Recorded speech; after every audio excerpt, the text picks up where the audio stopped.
Bonjour les élèves, c'est Madame Leclerc. Aujourd'hui, je vous encourage d'aller dehors, faire de l'activité physique. Maintenant, on ne peut pas vraiment aller où il y a beaucoup de personnes. Alors, juste va pour une marche dans ton quartier, fais sûr qu'il n'y a pas beaucoup de personnes dehors. Et ça fait une belle activité physique. Et on va faire la maths maintenant. Ok, aujourd'hui pour mathématiques 6e année, on va voir comment ordonner les fractions et souvent, pas juste les mettre en ordre, on va aussi les mettre en ordre sur une droite numérique. Alors, on a déjà travaillé avec les droites numériques quand on a vu les nombres négatifs et les nombres positifs. Alors, vous devrez être quand même familier avec ça. C'est juste un petit peu différent avec les fractions. Alors, il y a des élèves qui vont peut-être trouver ça un peu différent, d'autres qui vont trouver ça facile. On ne sait pas, on va voir. Alors, je vais vous montrer premièrement comment placer une fraction sur une droite numérique. Là, tout de suite, ça semble vraiment facile parce que j'ai déjà placé toutes les valeurs sur ma droite numérique.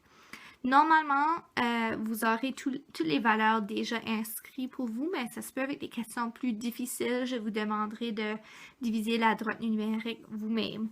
Alors, ma fraction que j'ai ici, c'est 5 demi. Ben, pour placer sur une droite numérique, c'est assez facile. On trouve 5 demi. Et notre fraction va aller là. Maintenant, si j'écris une autre fraction, 3 et 1 demi. Maintenant, ça, c'est un nombre fractionnel. Et ma droite numérique est toute divisée en fractions impropres.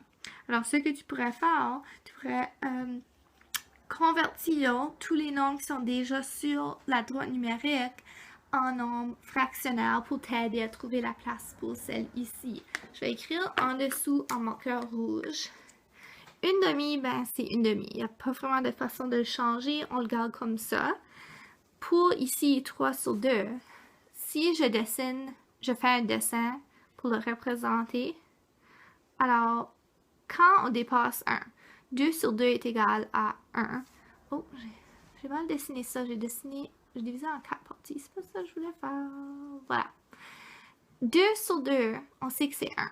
Parce que si j'ai mon cercle et j'ai 2 parties sur 2 coloriées, c'est égal à 1. Un cercle complètement rempli, c'est toujours égal à 1. Je vais l'effacer maintenant, on n'a plus besoin. Oh, je fais un mess. Ok, c'est de parti.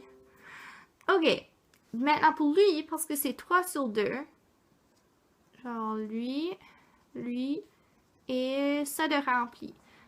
Une fraction et une demi. 1 et 1 demi. Alors, si je continue par ici, je sais que ça va être 2 et 1 demi et 3 et 1 demi. Et là, ça va continuer à monter. Alors, mon 3 et 1 demi, ça va aller ici. Maintenant, les droites numériques peuvent nous permettre de voir l'ordre des fractions. Alors, je sais tout de suite que 3 et 1 demi est plus grand que 5 demi parce que c'est plus loin sur la droite numérique. Alors, avec les droites numériques, soit si je te donne beaucoup de nombres, tu peux tous les placer en ordre et là les placer sur la droite numérique, ou tu peux juste trouver leur place sur la droite numérique et après ça, tu peux vraiment voir l'ordre exact du plus petit. Voici un nouvel exemple avec 4 différentes fractions et une droite numérique qui n'a pas de ligne du tout et il n'y a pas de nombre, rien, il y a juste le numéro 0. Première chose à faire, on doit créer une droite numérique pour ces 4 fractions. On remarque que toutes les fractions ont un dénominateur de 3, alors on sait qu'on peut monter de 1 tiers chaque fois sur notre droite numérique. Maintenant, j'ai ajouté mon 0 déjà parce que toutes les droites numériques commencent avec 0. Et après ça, c'est des lignes qui ont la même distance. Alors, ils sont équidistantes. Et ça monte jusqu'à le plus loin qu'on peut sur ce petit tableau. Alors, je vais commencer à mettre des petites lignes. Comme j'ai dit, je vais essayer mieux que possible d'avoir comme la même distance à peu près entre chaque petite ligne. On va voir si ça va être assez. Si on commence à remplir, la première ligne, c'est 1 tiers. Donc, la deuxième va être 2 tiers. Après ça, c'est 3 tiers, 4, 5 tiers, 6 tiers. Et on continue le plus loin qu'on peut aller, qui serait 10 tiers. Maintenant, n'oubliez pas, 3 sur 3. 3 tiers, c'est la même chose que 1. Alors, le prochain, il va être 1 et 1 tiers, 1 et 2 tiers. Ici, ça va être 2. Lui qui a 9, ça c'est 3. D'accord? Alors, il y a quelques fractions qu'on peut déjà placer sur la droite numérique. Je vais les représenter avec un marqueur orange. 4 tiers, c'est ici. Okay, je vais mettre une ligne comme ça. 1 tiers est là. 7 tiers est ici. Là, il nous reste juste le 1 et 2 tiers. Ce que je vais faire, je vais convertir ce nombre fractionnaire à une fraction impropre. Alors, 1 fois 3, c'est 3, plus 2, c'est 5. 5 sur 3. Et ça, c'est juste ici. Alors maintenant, toutes mes fractions sont en ordre. C'est pas vraiment beau avec les flèches, mais je voulais juste faire ça pour vraiment que vous puissiez voir visuellement où chaque fraction serait située. Ce que tu pourrais faire quand tu fais une feuille de travail, alors je vais effacer celle-ci. Tu peux juste réécrire la fraction par-dessus. Alors tu peux dire ceci c'est 7 tiers. OK? Alors là, c'est un peu plus beau et plus propre. Bon, ici, j'ai un nouvel exemple. J'ai 4 fractions et il y a des nombres fractionnaires et des fractions impropres. Une autre chose, il y a des fractions qui ne sont pas sur le même dénominateur. Alors, j'ai une fraction sur 8, une sur 2, une autre sur 2 et une sur 4. Pour faire la droite numérique, je ne peux pas monter par une demi et ensuite un huitième. Ça ne marcherait pas. On doit monter par le même montant chaque fois. Alors, ça doit toujours monter par, disons, une demi, plus une autre demi, plus une autre demi, ainsi de suite. Alors, première chose que je vais faire, j'aimerais que toutes mes fractions soient le même type de fraction. Alors, je vais changer les deux nombres fractionnaires. Je vais les mettre en fraction impropre. Alors, je vais le montrer avec une autre couleur de marqueur. 4 fois 2 donne 8, plus 1, c'est 9. Et ça va être sur 2. Ensuite, la fraction ici, 2 fois 4, c'est 8, plus 2, c'est 10. Et ça va être 10 sur 4. OK. Alors maintenant, mes fractions sont toutes le même type, mais j'ai encore des dénominateurs qui ne sont pas les mêmes. J'en ai deux qui sont sur 2, une sur 4 et une sur 8. Maintenant, souvent pour rendre nos dénominateurs les mêmes, on va multiplier. Comme je pourrais multiplier 2 fois 4 pour avoir 8. Mais j'ai une solution un peu plus simple. Avec les droites numériques, on ne veut pas que nos fractions soient trop grandes. Alors, sur des dénominateurs vraiment hauts, parce que ça va nous... On aurait besoin d'une droite numérique comme super longue. Quand on travaille avec les demi, on peut avoir beaucoup de petites lignes qui montent très hautes parce qu'on peut faire une demi, deux demi, trois demi et ça monte très rapidement.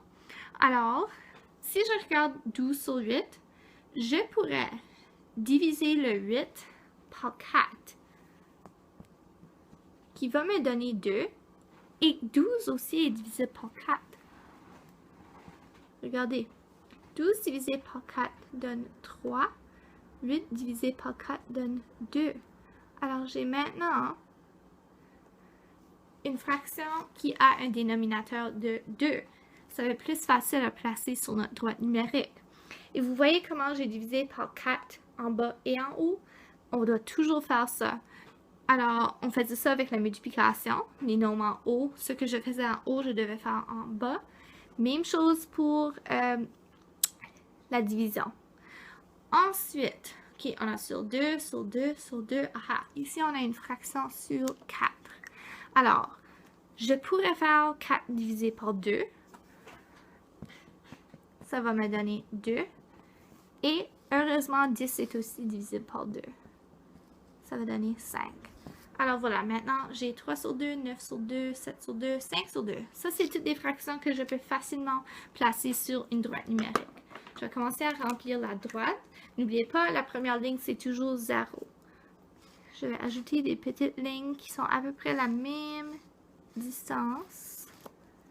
Voilà, je commence avec une demi, deux demi, trois demi. Je continue le plus loin que je peux aller avec les lignes que j'ai dessinées. Alors, le numérateur va toujours monter. Le dénominateur reste le même. Ça va toujours être sur 2. Et voilà. Et en bas, juste pour nous rappeler, 2 sur 2, c'est 1. 4 sur 2, c'est 2. Et ainsi de suite. Je vais ajouter ça. OK. Maintenant, je peux placer mes fractions. Ce que moi, je préfère faire, c'est de placer les fractions originales parce que j'ai demandé d'ordonner ces fractions, pas les fractions changées. Alors, pour 12 sur 8, c'est égal à 3 sur 2, 3 demi. Alors, je vais mettre 12 huitièmes ici. OK, c'est là où cette fraction va. Ensuite, 4 et 1 demi, c'était 9 demi. 4 et 1 demi. Et là, j'avais 7 demi, ça va là. Et 2 et 2 quarts qui était finalement égal à 5 demi. 2 et 2 quarts. Et voilà, j'ai pu ordonner toutes mes fractions. Et ils sont en ordre du plus petit au plus grand parce que les droites numériques naturellement sont plus petits au plus grand. Alors je peux voir que la fraction la plus petite était 12 huitièmes. La fraction la plus grande était 4 et 1 demi.